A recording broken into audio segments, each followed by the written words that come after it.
ایک بزرگ فرماتے تھے اگر کسی کو تم برائی میں بھی دیکھو تو یہ سوچو ہو سکتا ہے اس کی زندگی کی آخری برائی ہو پھر وہ توبہ کر لے، اور میری زندگی کی ہو سکتا ہے یہ آخری نیکی ہو، مجھ سے کوئی گناہ سرزد ہو جائے۔ کتنے لوگ ہیں جو مرتبہ کمال پہ پہنچے لڑک گئے، بڑے بڑے لوگ تھے لیکن انجام ٹھیک نہیں ہوا۔ بلعام بن باورا کی مثال ہمارے سامنے موجود ہے۔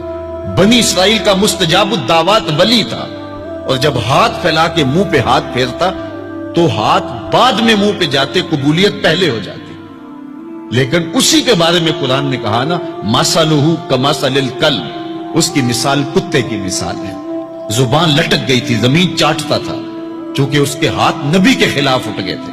اس نے سمجھا تھا میں مستجاب الدعوات ہو گیا ہوں، اب جو چاہوں جس کے بارے چاہوں بد دعا کر دوں، لیکن بد دعا اپنے حق میں نکل گئی، زبان لٹک گئی۔ اس لیے میاں صاحب بولے، پڑھنے اتے مان کرینا نہ آکھی میں پڑھیا، او جبار کہار صداوے متا روڑ دیوے دودھ کڑیا۔ تو اس لیے ہر وقت ڈرتے رہو۔ ابھی ملیکہ کہتے ہیں میں نے 30 اصحاب رسول سے ملاقات کی ہے، 30 اصحاب رسول سے، تو میں نے ہر شخص کو فکر مند پایا ہے۔ وہ کہتے تھے ہمارا انجام ٹھیک ہو جائے، انجام ٹھیک ہو جائے۔ حضرت سیدنا ابو بکر صدیق رضی اللہ تعالیٰ عنہ، جن کے بارے میں میرے رسول کی زبان سے لفظ نکلے، ابو بکر فی الجنہ، ابو بکر جنتی ہے، لیکن وہ کہتے ہیں ایک چڑیا کو دیکھ کے شاخ پہ بیٹھی ہے، کہا واہ چڑیا کتنی موج ہے تجھے، ایک شاخ سے اڑتی ہے دوسری شاخ پہ بیٹھ جاتی ہے، اور قیامت کے دن تیرا حساب بھی نہیں ہوگا، پسے تو ہم ہیں جن کا حساب ہوگا۔ یہ وہ لوگ ہیں جن کی زندگی دیکھیے، ان الشیطان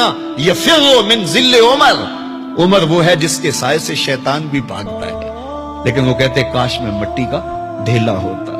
اللہ اکبر۔ حضرت عمر کہتے ہیں کہ اگر برابر سرابر بھی چھٹ گئے تو غنیمت جانیں گے، اگر برابر بھی چھٹ گئے تو پھر بھی غنیمت جانیں گے۔ یہ وہ لوگ ہیں جن کی زندگیاں تقوی سے عبارت تھی، اور اللہ کی خشیت جن کے سینوں کا نور تھا اور باطن کا سرور تھا۔ ہمارے بہت سارے معاملے اور بہت ساری خرابیوں کی جڑ یہ ہے کہ ہم نے اس دنیا کو اوڑھنا بچھونا بنا لیا۔ ایسے اس دنیا میں ہم زندگی گزار رہے ہیں جس طرح ہم نے اس دنیا سے کبھی جانا ہی نہ ہو۔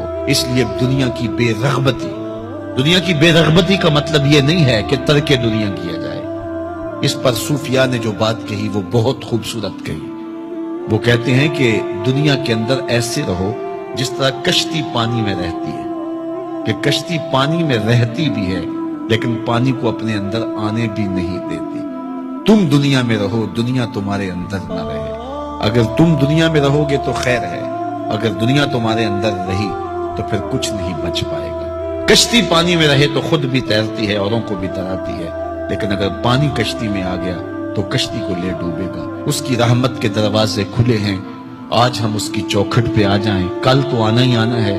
پھر جو کفن میں منہ چھپا چھپا کے آتے پھریں گے، کیا اچھا ہو کہ خود کھلے منہ سے اس کی رحمت کے دروازوں پہ آ جائیں۔ اس کی رحمتیں آواز دے رہی ہیں، یا ایھا الانسان، او بھاگنے والے انسان، او نسیان کے پتلے، او بھولے ہوئے، او بھٹکے ہوئے، راستہ چھوڑ کے جانے والے، مالک کی رحمت کی آغوش کو ترک کر دینے والے، آجا پلٹ کے، ما غرک بربک الکریم، آجا تیرا رب بڑا ہی کریم ہے۔ قبل اس سے وہ ماننے سے انکار کر دے، توبہ کا دروازہ بند ہو جائے، سورج مغرب سے طلوع ہو جائے، پھر بندہ ہاتھ کاٹے۔ کسی نے چیخ چیخ کے مجھے کہا تھا، کوئی رو رو کے ترلے منتیں کر کے مجھے کہتا تھا، میں اس کی بات کو نہ سنا، کاش کہ اس کی پکار کو سن لیا ہوتا، اس کی آواز پہ لبیک کہہ دیا ہوتا، اور میں اس کے ساتھ چل پڑتا، اور وہ مجھے انگلی تھام کر محمد عربی کی چوکھٹ پہ پہنچا دیتا، تو آج یہ رسوائیاں میرا مقدر نہ ہوتی۔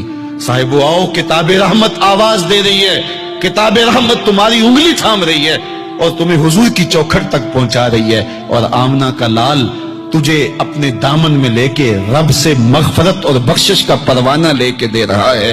مجرم ہو تو منہ اشکوں سے دھوتے چلے آؤ، آؤ در تواب پہ روتے چلے آؤ، قرآن میں مذکور ہے بخشش کا طریقہ، سرکار کی دہلیز سے ہوتے چلے آؤ۔ اور تھوڑی سی زندگی باقی ہے، بہت زندگی کاٹ چکی، آوارگی میں کاٹ دی، اور گناہوں میں کاٹ دی، منمانیوں میں کاٹ دی، خواہشات نفس میں کاٹ دی۔ آئیے ابھی سے اپنے اندر کو تبدیل کر لیجئے، اپنے احوال کی تبدیلی کا عزم مصمم کر لیجئے۔